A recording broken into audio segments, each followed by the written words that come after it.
TTB Music Podcast.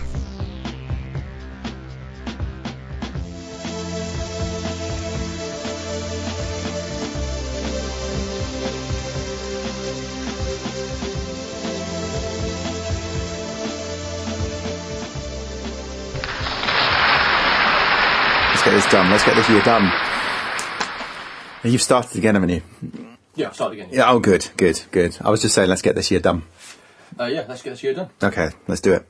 It's the annual CTTV Awards. Woo! Everyone is always... That was applause, by the way. yeah. Not me clearing my throat. Oh, we've still got an audience. No, right? Wow, that's strange. That is strange. Such a dedicated listener. It's just amazing. It's like we're so popular that 2 podcasts in a row we have a live studio audience. You should open this door between Christmas and New Year more often. It's true. It's true. Yeah. Excellent. So anyway, what we're quickly going to run through is going to run through our Gig of the Year, the I'm a Parent, so therefore I listen to this album more than any other album of the year award, most surprising album or genre switch of the year award, best album we didn't review, which is mostly based on stuff I listened to, since apparently you didn't have time to listen to anything else. Yeah, that's a fair point. I refer you back to the most album listened to soundtrack award, but we'll come back to that. Yeah. The all-important Gold Cobra Award for Worst Album of the Year. Yes! The CTTB Friends and Listeners Award for Album of the Year. So we asked friends and listeners what their favourite records were, and they told us. And then we'll also be going, we'll be counting down our combined top 10. And then just before we get to number 1, doing our individual top 20 lists for those people that are vaguely interested. My goodness, really? Before Okay. saying what our Good. unsurprising winner is. Hold on in there, folks. 2014's nearly finished. Indeed. So we made the 5 gigs Do we? combined this year. All right. Speedy Ortiz, Yeah. Dan Sack vs Scroobius Pip, Roddy Hart and Lonesome Fire, Casey Musgraves and Jess Malin. Mm-hmm. I think it's fair to say we were both disappointed with Speedy Ortiz. I was, yeah. And you were just generally, I was particularly, because their album was one of my favourite records of last year, and I was hoping that live they would deliver the goods a bit more. I felt partly that way. I also felt we were going to go and watch someone else. Yes, this is true. You did. Hangs head in shame. There were so many acts there that are just too good. Yes, yeah, I thought it was one of the other ones. But nevertheless. Yeah, so that was kind of not the best. Oh, was that this year? It was. Ah, is that when I accosted the Berry fan afterwards in the pub? Yes. Ah, yeah. There you go, highlight of the evening. And then we had a couple that were good. Very good, in fact. Roddy Hart and Loads of Fire and Jess Mellon. And then I think probably our 2 standout gigs were Casey Musgraves and Dan Lasac versus Scroobius Pip. Yes. True. You'll notice on our running order for this, I've actually changed the thing so it actually says the right venue. Good, because yeah, we were at Coco. Yeah, that's Scarlet Coco, same Yeah. difference. Right, you want me to agree with you? Yes. Yes, I agree with you. Roddy. It's the monologue, and I told you this is the whole point of this final podcast of the year. I know we've got 2 mics now, but I'm just going to talk for the whole thing. No, Jesse Marlin I thought was a good gig. He's coming back next year. I'd quite like to see him again. Yes. I felt that was very much an in-betweeny kind of show. I felt his show, was it last year or year before? Year before. Year before was such a fantastic show. Maybe it was the venue. Didn't like Dingwall's this time around, don't know why. And I just felt the gig, it just sort of dragged a little bit like this podcast, but it just sort of dragged a little bit. I don't know. I just felt there was the cohesion that was perhaps lacking this time. I swallowed it. Roddy Hart was excellent. He was. Yes. Did he give you a shout out in that gig? He gave us a shout out. He did, didn't he? Yeah, he did. I thought in fact, he did. our audience was there as well. Yeah, the audience. Oh, yeah, of course. And Lovely beard. yeah, he had a lovely beard. There was beardage going on, yes. Casey was brilliant, but we were way at the back of Shepherd's Bush. That was one of those few occasions where you wish you got there early. We regretted staying in the pub for extra pint. Yeah, that was probably my fault, sorry. So my favourite was Dan Lasac and Scroobius Pip. Yeah. I think that's right. I think it Yeah. was, supposedly were their last Supposedly their last tour.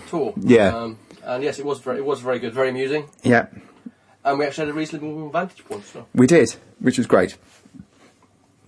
I'm sure So that's the award, is it? Yep. That's the CCTV Gig of the Year.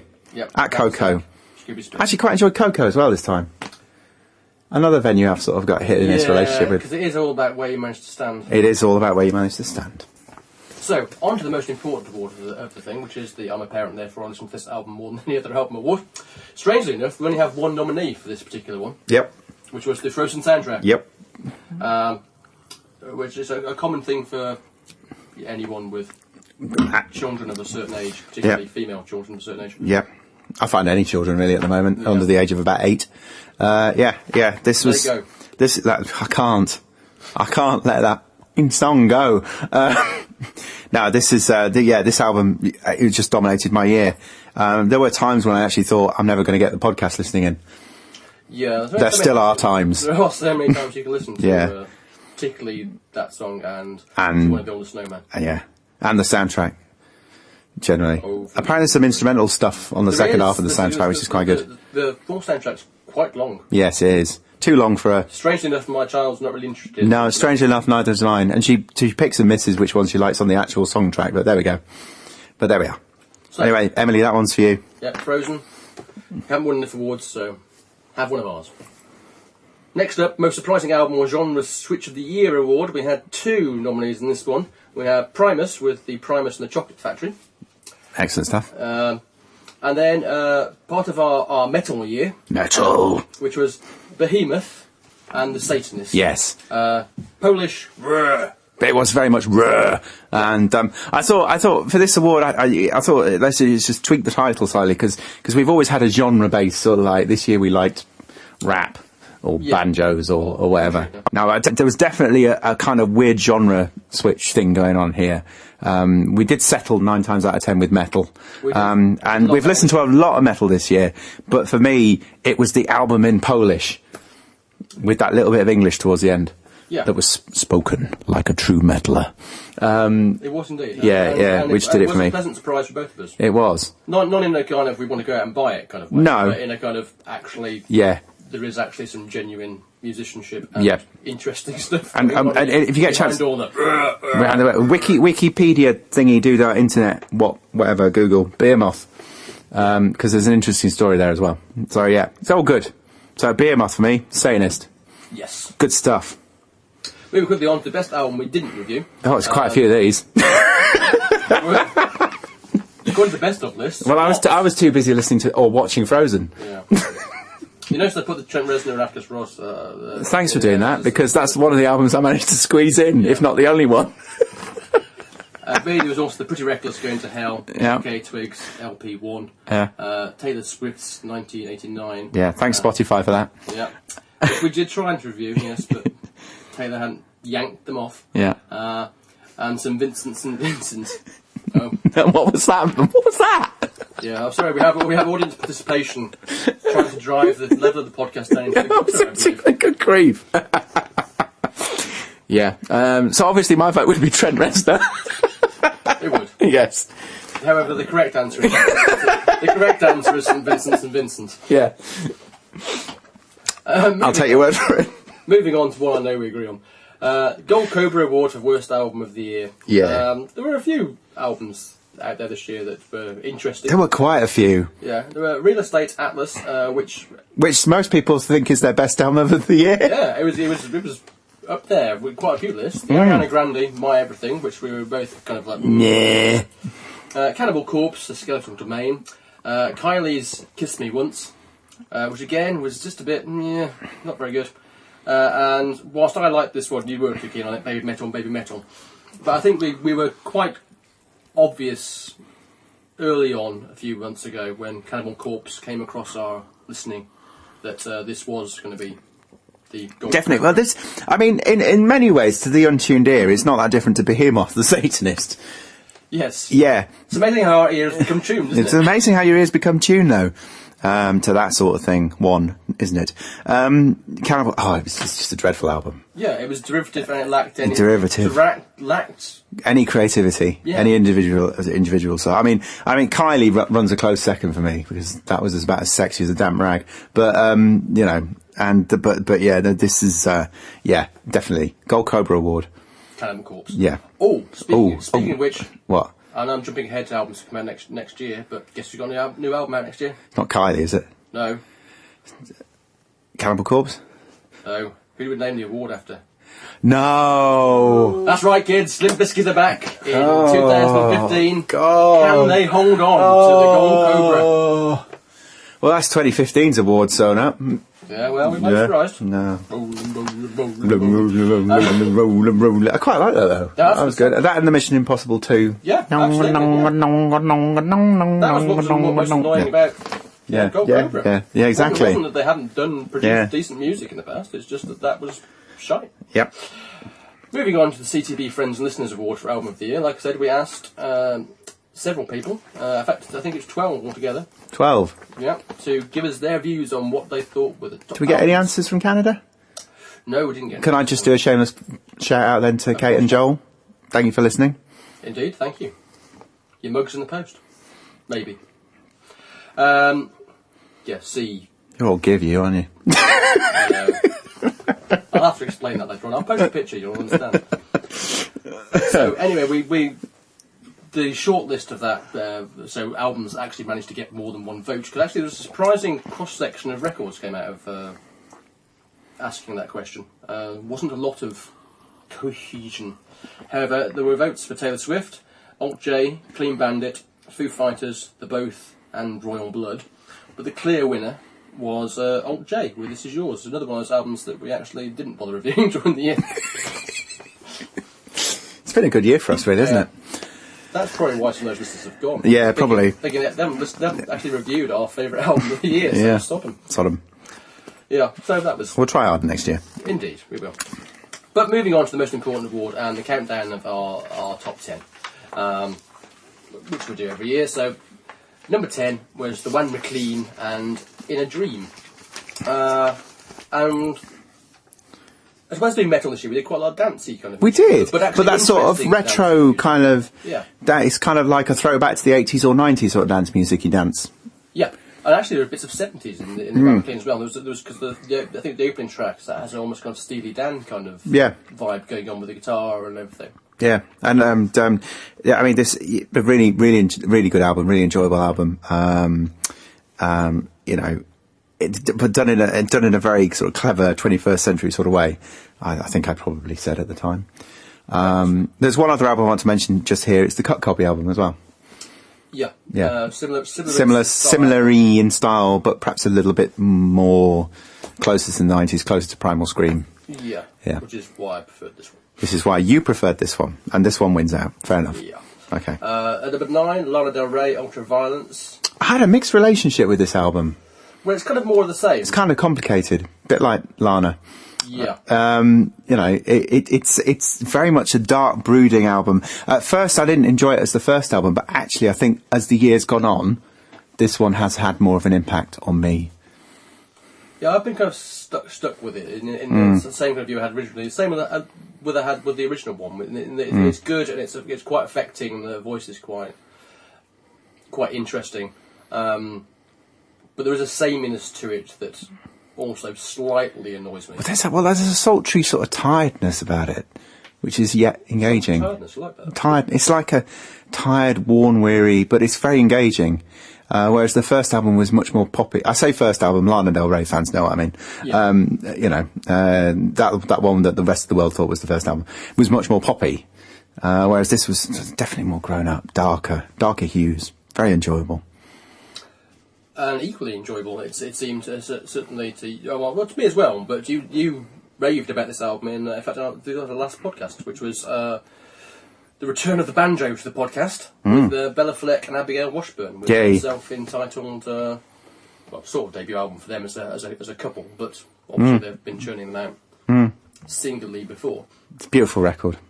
It is a very nice stunning. Yeah. Really enjoyed this album. I really haven't got anything to add to that. If only more reviews were like that. This was a brilliant record. Moving on. Go back to last month or the month before's podcast and, yeah. Yeah, when you went, oh my god, I love this record! Thank you. Yeah. Although Pete Yeah. didn't love it quite as much as when he was first doing his top 20 list of the year, when he kind of forgot. Yeah, I kind of forgot my third favourite. Anyway, yeah, moving on. Moving on, another album that did well in some of the best of lists, which is the second album from The Room. Yeah. Dropped in Paradise. Really enjoyed this record. Yeah. Much more than I thought I would. It kind of 90s as opposed to, well, late 80s, 90s as opposed to late 70s, 80s. 80s was the first album. So it's Yeah, totally so it's moving forward. But some really good sort of lyrics as well. Very personal at times and then very observant at others. Sort of classic British pop music. And an album, Yeah. like many that we listened to this year, that actually got stronger towards the end of the album. Yeah, yeah. So it finished on a really high. So I like how when albums actually finish on a high, it's like they did make the effort the whole way through.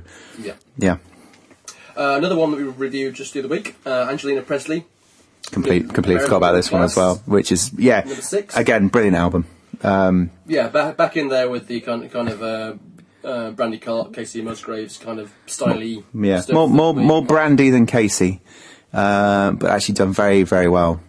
Also, more overtly political. I know country's political, certainly. Social commentary is very strong on it anyway, but this one was more overtly political, but did ring, chimed well, I thought. Yeah, this album has grown on me more and more. Listen to it actually. You didn't have to be American to pick that up either. It's a really, really, really strong record. As I say, good lyrics and really cracking tunes. Yeah. And somebody I hope makes an appearance over here live. I hope so. We'll be at the front. Number 5, we've cheated slightly by going for both Prince's albums of the year, so Artificial Age and Plectrum Electrum. I think I slightly lent towards Plectrum Electrum and you towards Artificial Age in our kind of favouritism of the two records. And yet, curiously, in the weeks and months that have passed, I'm probably leaning now more towards Plectrum Electrum. I think it's the original rockier album that I prefer now. Yeah, I think that one has the durability, perhaps.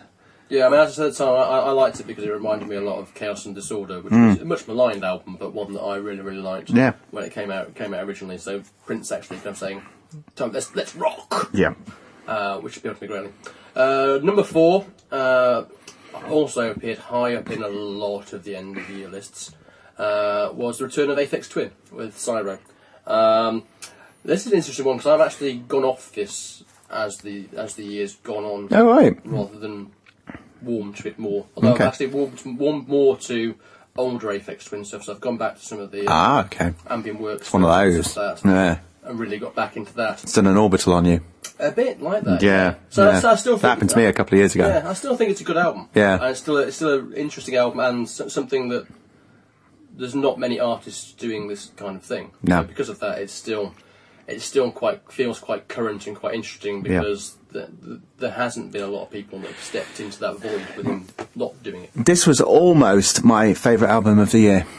It was in contention for a brief period, surprisingly, because I enjoyed it. I listened to it a lot.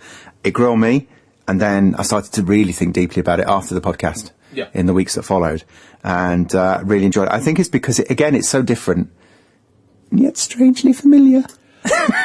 Well, that is the thing, isn't it? It is exactly that. Yeah. Because it could have been released 20 years ago. Could have been. Quite easily. Yeah, and it would now be regarded as a classic, no doubt. But it's still quite current. It's still current. So almost my favourite album of the year.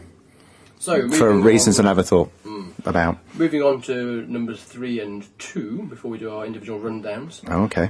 Number 3. The tension is Ryan building. Ryan Adams. Ryan Adams. Indeed, this was Ryan at his most commercially friendly. Yeah. I mean, I'm obviously a big fan, and are you? Listeners of the podcast will be aware that I'm a fan of his stuff, regardless. However, this seemed to be him kind of channeling both his kind of quirky songwriting and kind of poppiness all into one kind of thing, and delivering what is, like I said, it's certainly his most commercial record for a long time.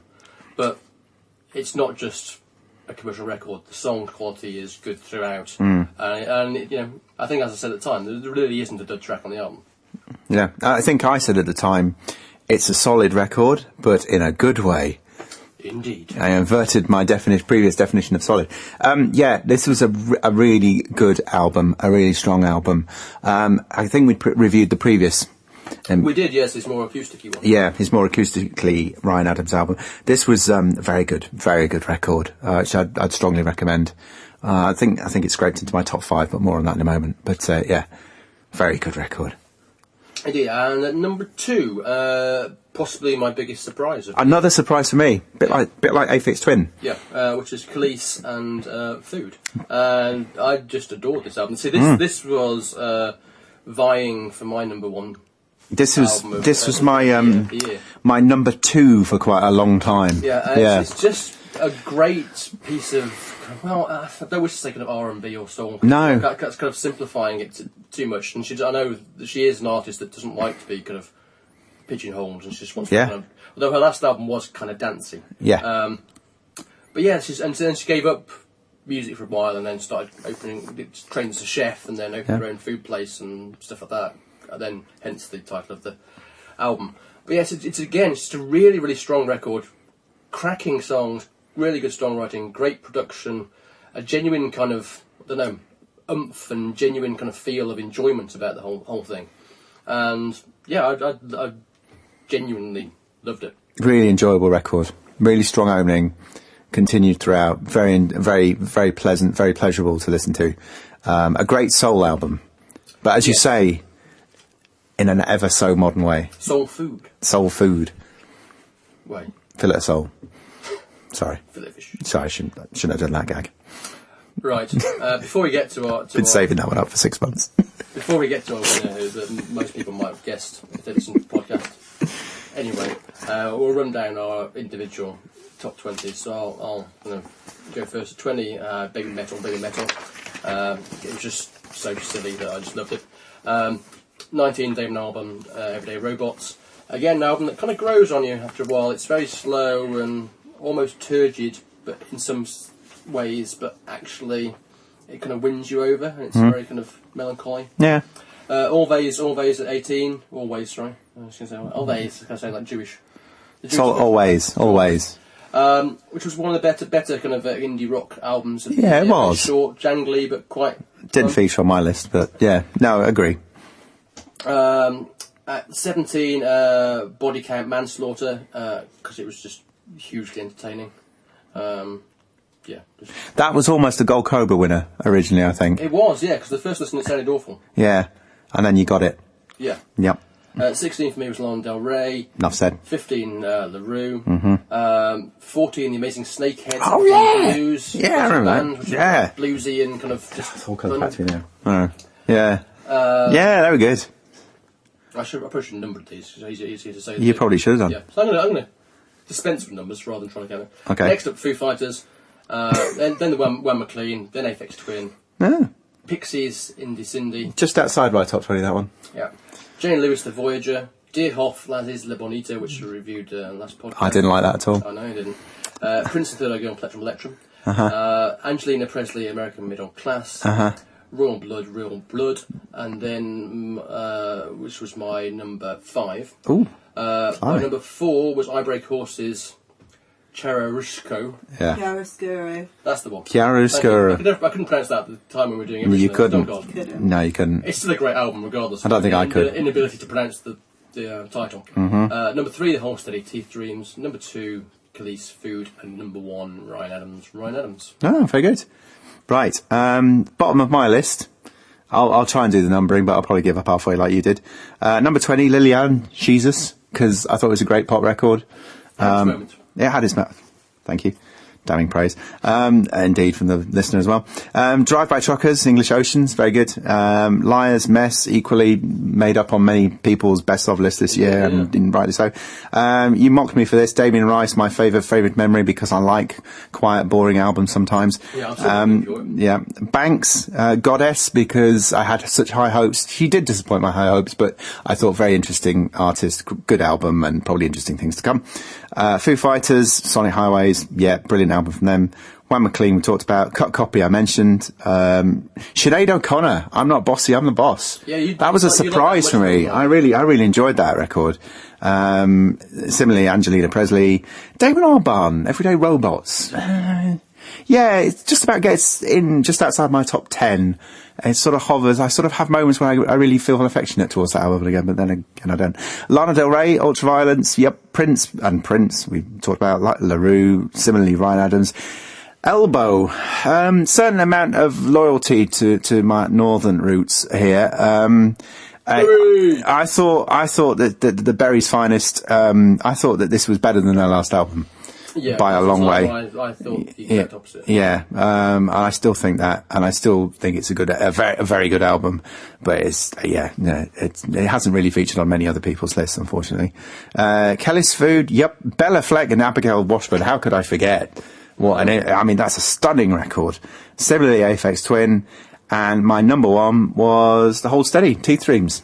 So people won't be surprised to learn that our overall winner of Album of the Year was indeed The Whole Steady and Teeth Dreams. So this is our best album of 2014, which is awesome, but not quite as awesome as 2013 was, but that shouldn't distract in any way from the award winners, or winners' right to win this award. Indeed. So congratulations to The Whole Steady. Fantastic. What a really good album that was. It is a good album. Yeah, it's fun. It's back to their kind of back to their sort of best. Almost. You know, I really enjoyed it. The criticism I've read that the production's a bit. Yeah, it sounds like it's recorded in a garage. I quite like that. Yeah. And they've got an impressive producer making it sound like that. So it's weird. Yeah. No, here's what you said about it. You said it was certainly their best album since Boys and Girls in America. I did indeed, and I would stand by that. And you similarly said that your second favourite album of theirs, so presumably you thought similar things. Yeah, no, I thought it was an absolute joy to listen to, says Sia. Yes. It's what I said. It's quite handy having that written in front of me. You should get that on a t-shirt. I was disappointed that it didn't appear in... I was. More. It appeared it did make it into a couple. Yeah, but very, very low down. Sort of very low down and very late on. No, I have really, really, really great record, and a record that I've gone back to. And I know I've said that about some of the other records. Yes, I did mean it, but this one I do genuinely mean it. I actually regularly find myself either listening or thinking about that album, and that's what it should all be all about, surely. It should. Right. You're right. Good. So before we go, just a couple of quick things. Okay. There's more. Yeah, there's a site that collates all the album best of lists from various publications that are online and magazines thing. And if you took the albums that we reviewed in those, the albums that came out top, so the top five of the albums that we actually covered, would be Damon Albarn, Everyday Robots at 5, Genius, The Voyager at 4, Lana Del Rey, Ultraviolence at 3, Sheriff Van Etten, who are we there yet? Who our audience very much liked. For me, I loved the previous album. Was slightly kind of disappointed with this one. I think I said something similar at the time. Yeah, and the winner was Aphex Twin Cyro. There you go. Yeah. However, when it came to just what all the critics kind of thought, then we didn't review any of the top we don't feature albums. No. So the album of the year, according to most critics, was War on Drugs, Lost in a Dream. Second was the St Vincent album that I did mention earlier on. You did. FK Twigs, also in there at 3. Run the Jewels 2 is there at 4, which is actually I have listened to recently. It's a very good rap album. And 5 was Caribou Our Love, which again was something that totally passed me by. But things to look out for in the new year, I suppose. Good. So that's it, people. That's the end of another year. Hopefully, some of you will still be with us for 2015. I very much hope so. So have a happy new year. Have a wonderful new year.